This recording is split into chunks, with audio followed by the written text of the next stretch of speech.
पुण्यातल्या एका सुंदर सोसायटीमध्ये छोटासा गोड आणि खूप खट्याळ मुलगा राहत होता. त्याचं नाव होतं राघू. आणि राघूचा सर्वात जिवलग मित्र माहिती आहे कोण? त्याची लाडकी पेट कुल्फी. कुल्फीचे मऊ मऊ केस, गोल गोल डोळे आणि तिच्या उड्या मारत चालायची सवय पाहता सगळ्यांना हसू यायचं. पण राघूसाठी कुल्फी फक्त पेट नव्हती, ती त्याची बेस्ट फ्रेंड होती. राघू उठल्यापासून झोपेपर्यंत कुल्फी त्याच्या सोबतच असायची. खेळताना, खाऊ खाताना, कार्टून पाहताना, अगदी अभ्यास करताना सुद्धा कुल्फी त्याच्या शेजारी बसलेली असायची. एके दिवशी संध्याकाळी थंडगार वारा सुटला होता. राघूने कुल्फीचा छोटासा पट्टा घेतला आणि दोघं सोसायटीमध्ये फिरायला बाहेर पडले. कुल्फी आनंदाने उड्या मारत चालली होती. टुकू टुकू टुकू टुकू तिची शेपटी सतत हलत होती. तेवढ्यात गल्लीमधून 2-3 मोठे कुत्रे भुंकत त्यांच्या दिशेने येऊ लागले. बा बा बा बा.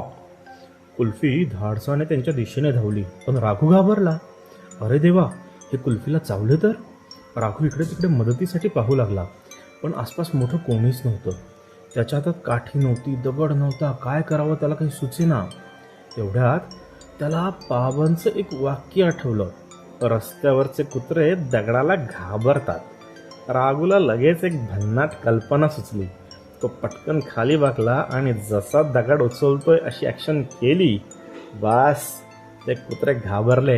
अरे बाप रे, हा तर दगड मारणार असं समजून ती सगळी कुत्री शेपूट पायात घालून धूम पळून गेली. कुल्फी आणि राघू दोघे खुश झाले.